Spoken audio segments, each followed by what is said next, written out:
Okay, so it's a great pleasure to introduce Dr. Jinfen Wang. Jinfen obtained his bachelor's degree in biotechnology from the University of Science and Technology, Beijing, and went on to the lab of Tony Forster in Uppsala University in Sweden for his PhD. There, Jinfen used rapid kinetic measurements to study how unnatural amino acid incorporation happens and how it can be regulated for prokaryotic ribosomes. Jinfen then moved to Jody Puglisi's lab in Stanford University for his postdoctoral fellowship. There, he extended his interest in ribosomes by studying eukaryotic protein translation. He made a major step forward for the field by successfully reconstituting a translation system where he could get full initiation activity. So by using this system, he combined biochemistry, genetics, chemical biology, single molecule fluorescence, and cryo-EM to elucidate how eukaryotic ribosomes engage with the mRNAs, identify the start codon, the correct start codon, and then how assemble the ADS and then to initiate a translation. Jinfen also showed how to modulate translational initiation through mRNA structures and small molecules for specific protein translation cases. So Dr. Wang joined the faculty at UT Southwestern last fall. He is an assistant professor of biochemistry and the W.W. Caruth Jr. Endowed Scholar in Biomedical Research. We are excited about the unique tools and perspectives he brings for this fundamental question in protein translation. Thank you, Yunsun, for the kind introduction, and thanks for the opportunity to speak here. My name is Jinfen Wang, and I'm an RNA biochemist and biophysicist. I'm interested in general the mechanisms that regulate when and where a protein is made in cells. And today, I'm going to tell you something about my ongoing project here and sort of my own niche at UT Southwestern, which is the dynamics of human mitochondrial translation. So it's been estimated that in every 30 minutes, a new child will be born who will develop a mitochondrial disease by the age of 10. And there's no cure to these devastating diseases, and the treatment is at best symptomatic. And given the critical function of mitochondria in energy metabolisms, it is not surprising that these diseases, many will impact the nervous and muscular systems. And surveys have linked these diseases to mutations happens both in the nuclear genome and in the mitochondrial genomes. And some of the genes that have been linked to these diseases actually are involved in components that are needed for protein synthesis happening within the mitochondrial organelle. So mitochondrial genome of our humans encode for 13 proteins. And those proteins are translated within the organelle, and they are called subunits of the electron transport chain complexes that are located on the inner membrane of the mitochondria. And to form these complexes, they need to co-assemble with about 90 proteins that are translated in the cytosol and imported into the mitochondria. Therefore, it is critical to have a balanced and coordinated gene expression from the two physically separated compartments. And as one would expect, dysregulated translation in either of these two compartments will be linked to these diseases. And to just give you an overview of how protein synthesis happens in human mitochondria, despite lots of these are not so well studied. The mRNAs in our mitochondria are they don't have a 5' cap structure that are typical for the cytoplasmic ribosomes. And in fact, we only have 11 types of mitochondrial mRNAs in our body. They encode for 13 proteins because 2 of them are bicisgenic with overlapping operating frames. And they don't have a untranslated region in the 5' or 3' end. That's also typical to other messenger RNAs. And the genetic codes in our human mitochondria also have some reassignment such that the isoleucine codon AUA can act as a start codon, whereas a typical UGA stop codon is now reprogrammed to become a tryptophan codon. And the human mitochondrial ribosome is also diverged from the other ribosomes. And one striking feature here is that those RNA segments are now functionally replaced by mitochondria-specific proteins, and the RNA content of the mitochondrial ribosome is greatly reduced. But how these bizarre ribosomes get onto a messenger RNA and start to produce proteins for us is not well understood.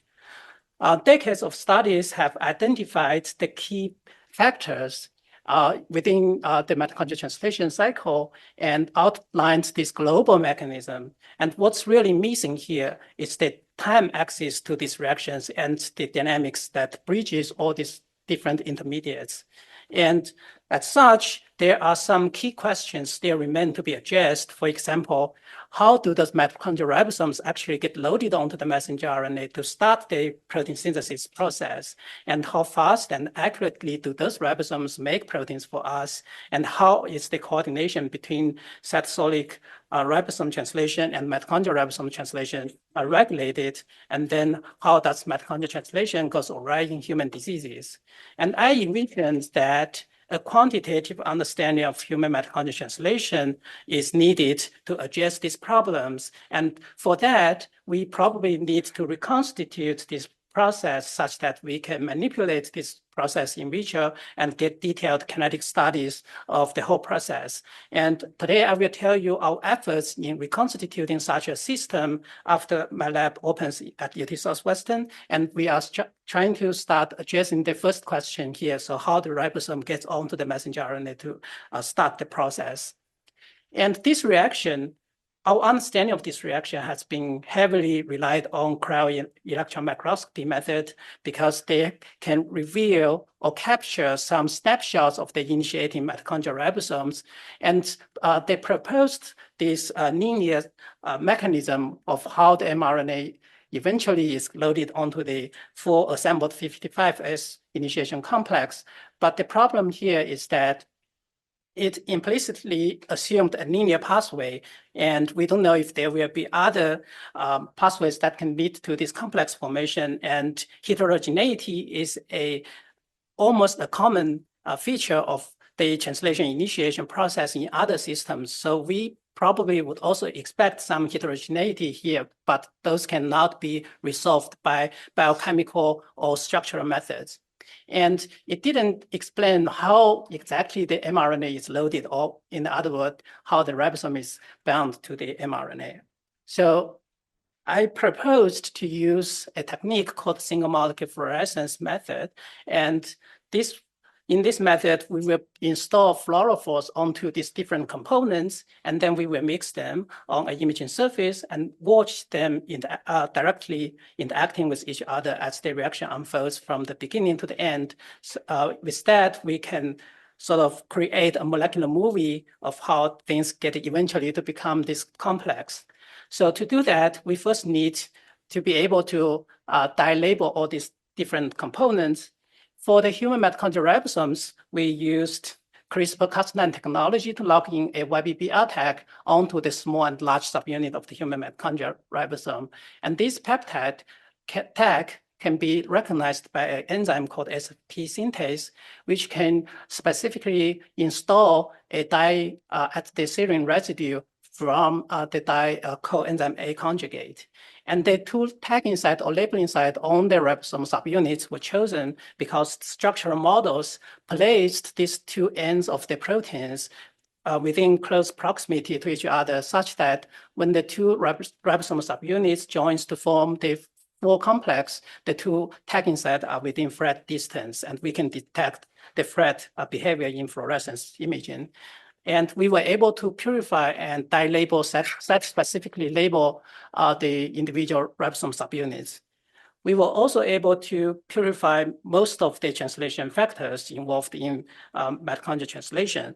So now with these reagents handy, what we can do is to immobilize a messenger RNA on the imaging surface, and upon laser excitation and movie acquisition, we can now mix in the dilabeled ribosomal subunits along with all the requisite factors, and we can then monitor the fluorescence intensities of the different dilabeled components as a function of time.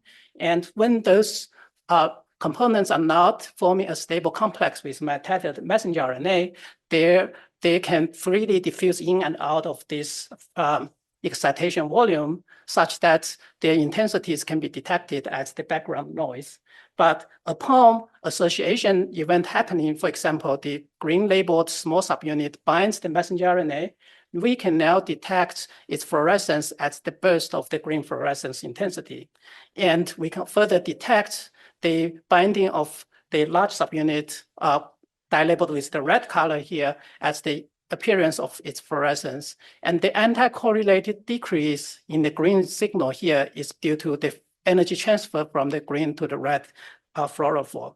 And with what this fluorescence trace told us is that on this particular single messenger RNA, what happened was that the two ribosomal subunit binds sequentially to form this 55S initiation complex. And with this trace, we can also measure the dwell times of the two binding events. And by multiplexing our imaging to look at hundreds of these similar molecules, we can do statistical analysis to deduce the time scale of this individual molecular event. And interestingly, in the same reaction, when we look at all the population of the single molecules, we identified about 40% of the total molecules that behaved differently than the one that I showed you. So here in this case, instead of the two ribosomal subunits bind sequentially, they actually comes together as a preformed complex. And this tells us the two subunits already formed a 55S and directly get loaded onto the messenger RNA. So by single molecule imaging, we propose a working model of how the mRNA is loaded onto the ribosome. So in 60% of the events, the ribosome binds in this sequential pathway. And in the other 40%, the ribosome preforms a 55S and then eventually get loaded onto the mRNA. And we were able to finally produce the first piece of kinetic information of how human mitochondrial translation happens. And we think that what dictates this branch point can probably be the factor occupancy and dynamics, or the mRNA structure or sequence elements. And we are testing our hypothesis now. And our long-term goal here is to really characterize the dynamics of the whole mitochondrial translation system cycle, and hopefully to understand how these genetic mutations will eventually lead to interrupted mitochondrial translation dynamics and human mitochondrial disease. With this, I would like to end my talk to thank the two postdocs working in the lab who made this possible, and all the people who offered generous help to my lab since we started, and also the generous support from the school and the Welch Foundation. Thank you.